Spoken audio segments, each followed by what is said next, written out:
Neverwinter stood as a jewel of the northern Sword Coast, its strategic location on the high road placing it between the grand cities of Waterdeep and Luskan, with Lylon to the south and Port Last to the north. To the east stretched the verdant expanse of Neverwinter Wood, a forest teeming with mystery and danger, at the heart of which loomed the volcanic Mount Hotanau.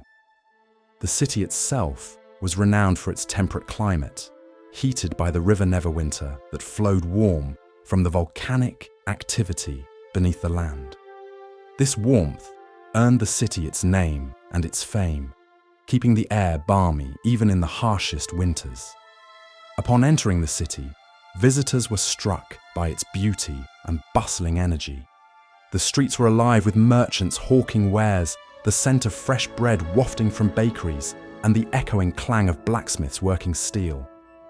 The dolphin, winged wyvern, and sleeping dragon bridges spanned the river, marvels of architectural ingenuity that connected the city's districts in an elegant display of engineering and artistry. Towering above it all, Castle Never dominated the skyline, its gleaming spires a testament to the resilience and ambition of its people. Castle Never, once a crumbling relic of the past, had been restored by the late 15th century DR under the leadership of Dagult Neverember. Its tall, gleaming towers were the first sight for sailors approaching by sea, shining like a beacon of hope and power. The castle's stone walls exuded an air of imposing strength, and the circular street that encircled it served as a central hub for the city's life.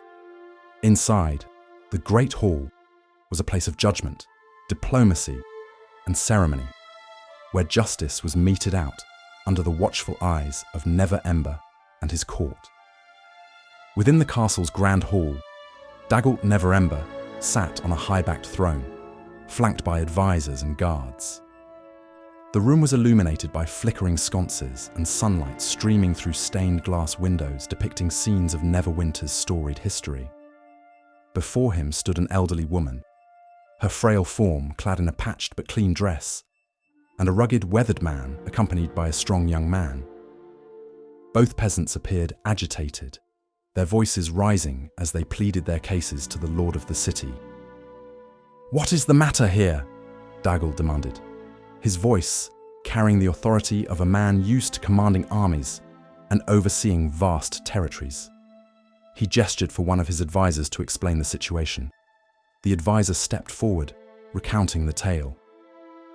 The woman claims to have saved a child from the mistreatment of this man and his village, flood-blessed.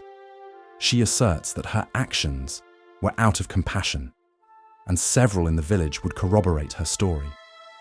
However, the man insists she is not what she appears. He claims she is a vile hag of tremendous power, responsible for a plague of mysterious illness that has struck their village. 10 of their people lie bedridden, their condition worsening by the day. The elderly woman raised her hands in a gesture of innocence. "My lord, I swear to you I am but a humble healer. The child was in danger. I did what any kind soul would do. Ask anyone in Flood Blessed. They know me as the kind Goldie Oldie, always there to lend a hand." The peasant's voice trembled with frustration. "Do not believe her lies, my lord. She has bewitched the village, and now our people are dying. She walks among us as an innocent, but I have seen her true nature. She is a hag, and she will destroy us all if you do not act." Dagult studied them both with a piercing gaze, his expression unreadable. "Enough," he said, silencing the room. "I will hear your stories, in full. Perhaps then, the truth will reveal itself." The elderly woman, who many suspected was more than she appeared, stepped forward, her voice resonating the hall as she began to recount her tale. "My lord," she began, her eyes glistening with what appeared to be genuine emotion. "I am but a simple soul, For many years I have traveled from village to village, bringing small comforts and much-needed remedies to those in need. The people of Floodbless used to know me as Goldie Oldie. It was a name born of their love for me, a reflection of the kindness I offered them. She paused, as though the memory brought her sorrow. I have dedicated my life to helping others. My wagon has carried potions to heal the sick, poultices to soothe wounds from beasts that roam the Neverwinter wood, wolves, spiders, ettercaps, and even owlbears. She described in vivid detail her usual routine.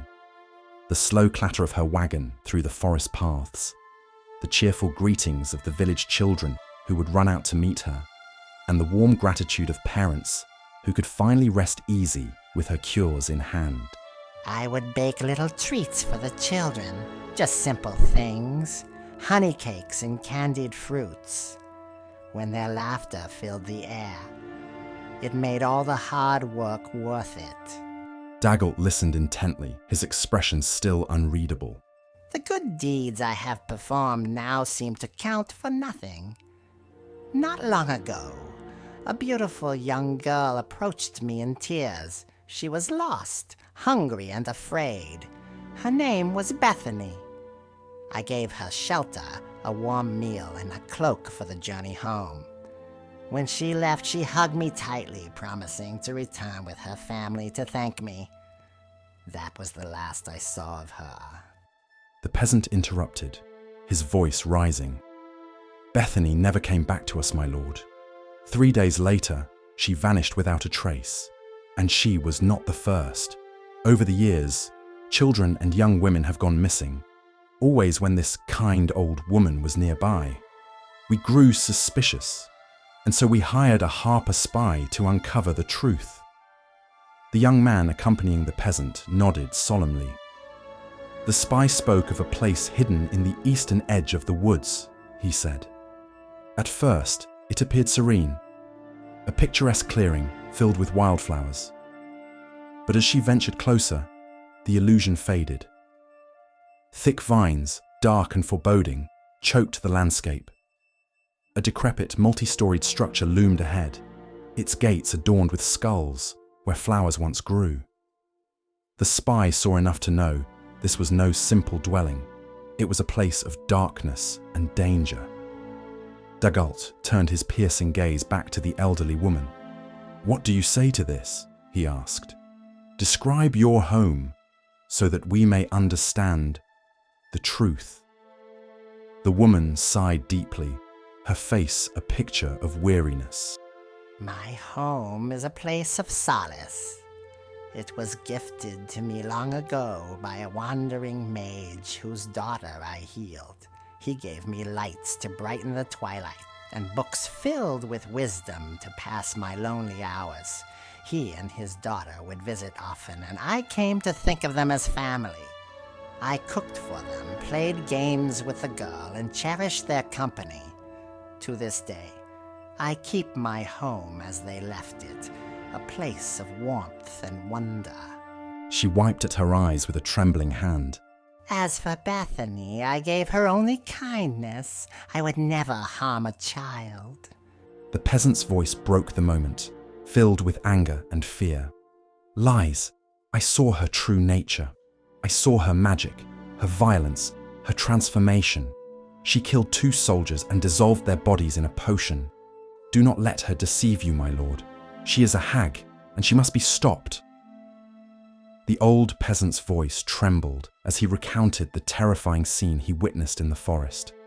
It was late evening when the air was heavy with the scent of pine and the distant chirping of crickets. He had followed a faint trail of disturbed leaves and broken branches, leading him closer to where the hag's lair was rumored to be. Hidden behind a thick oak, he watched as 2 heavily armed soldiers confronted the hag, still disguised as a kindly old woman. The soldiers' armor glinted faintly in the dusky light as they shouted accusations, their voices echoing through the still forest. They demanded that the hag undo her supposed corruption, claiming she had poisoned one of their sons with foul magic. The woman pleaded innocence, her voice a perfect mimicry of frailty and sorrow, but her words fell on deaf ears. When one soldier stepped forward to grab her arm, the hag's disguise dropped in an instant. Her form twisted into a grotesque and horrific creature, her skin turning sickly green, her eyes gleaming with malevolent glee. Her long, claw-like fingers stretched outward, and her voice erupted into a piercing cackle that seemed to vibrate through the trees. The battle was immediate and brutal. The soldiers, skilled and disciplined, fought valiantly, their swords flashing as they struck at the hag. But she was no ordinary foe. The forest seemed to come alive around her as thick vines lashed out at the men, tangling their legs and pulling them to the ground. She hurled bolts of dark energy that left sizzling burns on their armor. Her claws tore through one soldier's shield as though it were parchment, sending him sprawling into the dirt. The peasant described how he could barely contain his horror as he witnessed the hag unleash her full power. She summoned shadowy figures from the surrounding gloom, twisted apparitions with glowing red eyes that attacked the soldiers relentlessly. Despite their bravery, the men were overwhelmed. One soldier managed to strike a deep wound across the hag's shoulder, causing her to screech in pain, but her retaliation was swift and merciless. She drove her claws into his chest, lifting him off the ground as though he were weightless. His dying gasp filled the air before she tossed him aside like a broken doll. The remaining soldier, battered and bleeding, fought desperately to hold her back. But the hag whispered an incantation, and the earth beneath him seemed to dissolve. He sank waist deep into the soil as the hag loomed over him, her laughter echoing through the darkened forest. With one final, savage slash, she ended his life. As the peasant cowered behind the tree, the hag's monstrous form turned toward her wagon. She muttered a few unintelligible words and uncorked a vial of shimmering green liquid. Pouring it over the fallen soldiers, she dissolved their bodies into nothingness, leaving no trace of the horrific encounter. With a snap of her gnarled fingers, the forest grew eerily quiet. The hag returned to her wagon, her form shifting back into the harmless visage of an elderly woman. As she climbed into the driver's seat, a sinister grin played on her lips, and a low, mocking chuckle escaped her as she rode off into the deep woods. The peasant remained frozen in fear until long after the hag had disappeared. The dreadful sight etched forever into his memory. The hag sat before Neverwinter, her calm demeanor betraying no hint of the horrors described by the peasant. When asked about her home, she painted a picture of beauty and serenity, weaving an almost fantastical tale that seemed to contradict the peasant's grim account. The hag insisted that her home had always been a refuge for weary travelers. Those who stumble upon it are welcomed with open arms. I offer them broth to warm their bones, a place to rest their heads, and simple gifts for their journey. She spoke of how she had baked sweet treats for Bethany's departure back to Neverwinter, and how she cherished their final embrace as though it were yesterday. But, as the peasant had warned, there was another side to her lair. He recounted his trek through the woods, and described the illusion masking its sinister nature. From afar, it looked idyllic, he said, his voice trembling. A quaint house with flowers lining the path. But as I drew nearer, the facade dissolved. The flowers withered into twisted vines, their thorns as sharp as daggers. The house itself was no quaint cottage, but a decrepit, towering structure that seemed to pulse with malevolence. He described its entrance, adorned not with garlands, but with grotesque skulls of various creatures, from goblins to giants.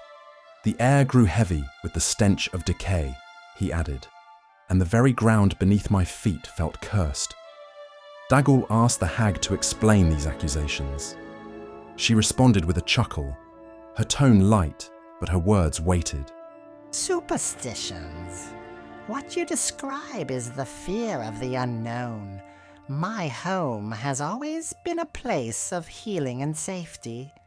But those who fear magic often see darkness where there is light. Yet the peasant's tale continued. He spoke of the harrowing sight of the young girl he had mentioned, Bethany, returning to the village days after her supposed visit to the hag's lair.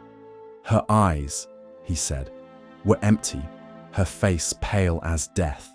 3 nights later, she vanished entirely.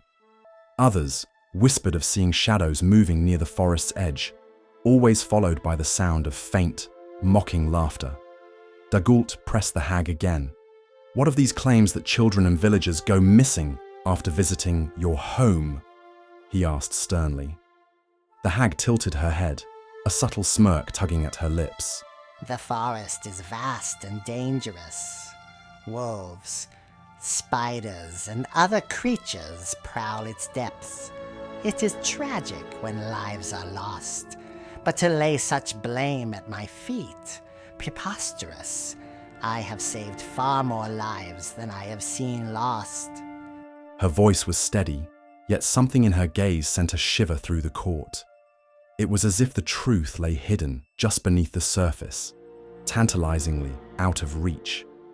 As she spoke of her innocence, the peasant's words painted a picture of dread, and the dichotomy between their accounts left the room hanging in suspense.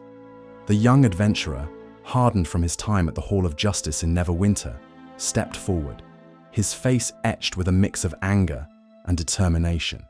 His voice, steady and deliberate, carried through the court as he recounted his harrowing encounter with the hag. I was hired by this man, he said, gesturing to the peasant, to uncover the truth behind the disappearances in Floodblessed and the sickness spreading through its people. My investigation led me deep into the Neverwinter wood, where I followed faint wagon trails that twisted unnaturally through the forest.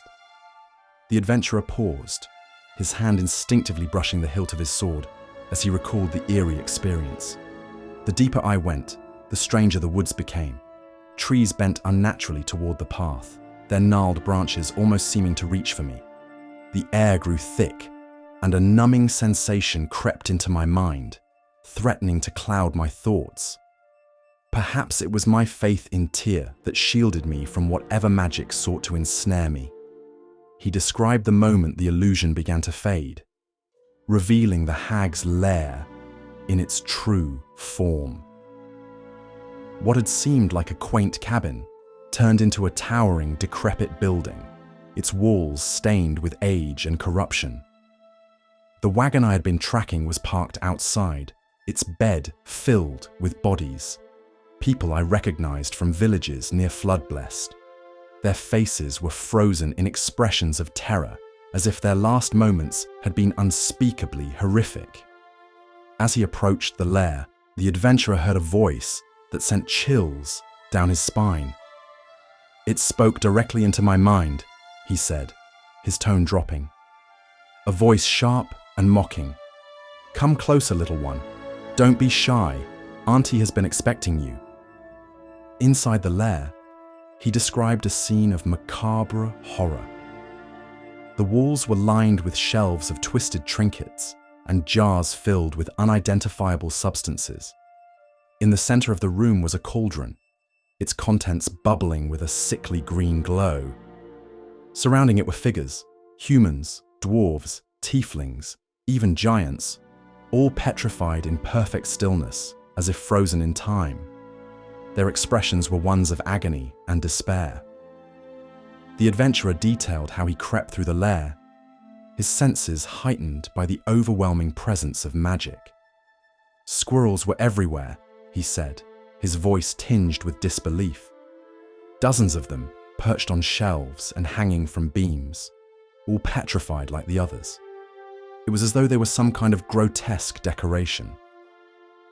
Finally, he reached the topmost room where the hag awaited. There she was, he said, his voice tightening.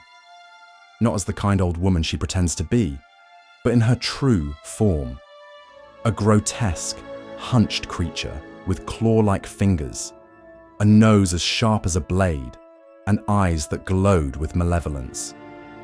She was chanting over her cauldron, her voice echoing unnaturally through the room. Without hesitation, the adventurer drew his weapon and activated his sending stone, alerting his comrades stationed outside the forest.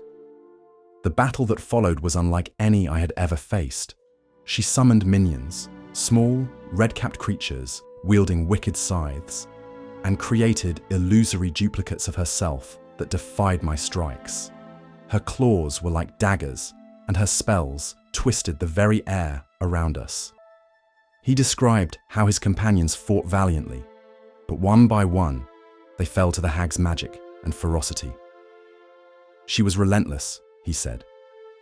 By the end, only I remained, wounded and desperate.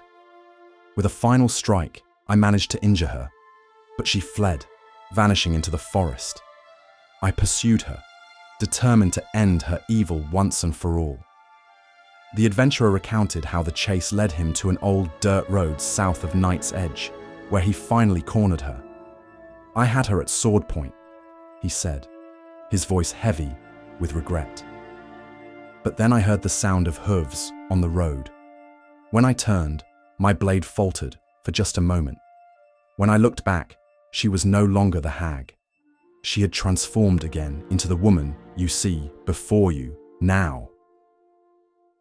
He explained how a patrol of Neverwinter guards arrived just in time to witness the scene. They found me standing over her, sword in hand, and she weeping as though I had wronged her. I tried to explain, but her deception had already begun to work. It was their intervention that brought us here today. The adventurer's voice grew firm as he concluded. Make no mistake, this creature is no mere woman. She is a hag of unimaginable power, and she will not stop until she has consumed everything and everyone in her path. His words hung heavily in the air as Dagult Neverember leaned forward, his expression inscrutable, his imposing figure casting a long shadow across the great hall. His expression was a mix of anger and weariness as he addressed the court. The stories from the peasant, the adventurer, and his own guards had painted a grim picture, but the hag's cunning and duplicity had clouded the truth. He spoke with the authority of a ruler who had seen too much deception in his years of governance. The evidence brought before this court speaks of horrors I cannot ignore, Dagult declared, his voice firm. You, he said, pointing a commanding finger at the elderly woman before him, stand accused of crimes that defy both the laws of this city and the natural order itself. If the accounts are true, you have wrought untold suffering upon the people of Floodblessed and beyond. Yet, I will not sentence based on fear alone. The court murmured, some in agreement, others questioning his wisdom. Dagult raised a hand to silence them. The city of Neverwinter upholds justice, not vengeance. Therefore, I command that you, woman, be bound and taken to the dungeons beneath Castle Never. He continued, there, under the watch of our most trusted clerics and scholars, your true nature will be revealed. Should you be found guilty of these heinous acts, your punishment will be carried out swiftly and decisively. He turned to his guards. Take her now, and ensure that no illusions or tricks accompany her escape.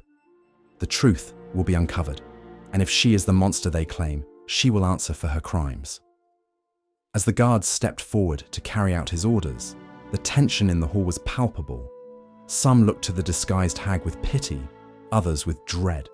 The peasant and adventurer exchanged uncertain glances, silently praying that the king's decision would not lead to more tragedy. But the hag, for her part, remained eerily calm, a faint smirk playing on her lips, as though she already knew how this story would unfold. The guards then moved to shackle the elderly woman. What appeared to be her frail wrists slipped effortlessly from their grasp. The chains clattered to the floor, revealing their illusionary nature. In an instant, her kind facade melted away, with a guttural laugh that echoed through the great hall. Her true form emerged, a hunched, grotesque creature with elongated claws, a hooked nose, and burning yellow eyes. Before the guards could react, her claws slashed through the air, severing the throat of one of them in a swift and brutal strike. Blood pooled on the stone floor as chaos erupted in the chamber. The hag cackled maniacally as she began chanting an incantation. Dark tendrils of magic swirled around her, and with a flash of green light, she vanished. Gasps filled the hall as the courtiers turned their eyes to the castle's high windows. There, suspended in the air outside, the hag reappeared. She floated effortlessly, her ragged hair whipping around her in the sea breeze. With a final, mocking laugh, she descended toward the waters below, disappearing into the waves. The court was left in stunned silence, the only sound the distant cry of gulls. Weeks passed, and the town of Floodblessed seemed to breathe a collective sigh of relief. Trade routes were bustling once more, and the villagers, free from the sickness that had plagued them, appeared to thrive. Smiles returned to faces, and laughter filled the streets as life resumed its normal rhythm. The peasant who had brought the hag to light found a renewed sense of purpose, spending his days working alongside the villagers to rebuild and strengthen their community. But this peace was short-lived. One afternoon, as the peasant returned to his modest home, he found something peculiar waiting for him on his dining table. A vibrant flower bed, arranged with an unsettling precision, sat in the center of the room. At its heart was a folded letter, the edges frayed as though aged by unnatural means. Curious and wary, the peasant unfolded the note. The words, written in a looping, elegant script, read, Thanks, cutie. It was delightful getting to know you. Check the edge of the forest for your prize. Before he could process the message, the parchment crumbled into a writhing mass of maggots, spilling onto the table. The peasant stumbled back in horror, his breath quickening. Summoning a handful of the village youths who had been trained in combat, the peasant ventured to the forest's edge. Their weapons drawn, they approached cautiously, the silence of the woods pressing heavily around them. As they neared a clearing, a familiar wagon came into view. Its once colourful paint was now faded and chipped, and the air around it seemed thick with decay. What they found inside the wagon turned their stomachs. Piled within were the lifeless bodies of villagers, faces they recognised, people they had spoken to mere hours before. Some of the corpses bore expressions of anguish, while others seemed eerily peaceful, as if lulled into an eternal slumber. Etched into the side of the wagon in jagged letters were the words, And don't forget it, darlings. Toodaloo! The peasant and his companions stood frozen, their horror and grief rendering them momentarily speechless. The forest seemed to hum with an otherworldly energy, as if mocking their despair. It was a grim reminder that while the hag had been driven away, her malevolent influence lingered, ready to strike again when they least expected it.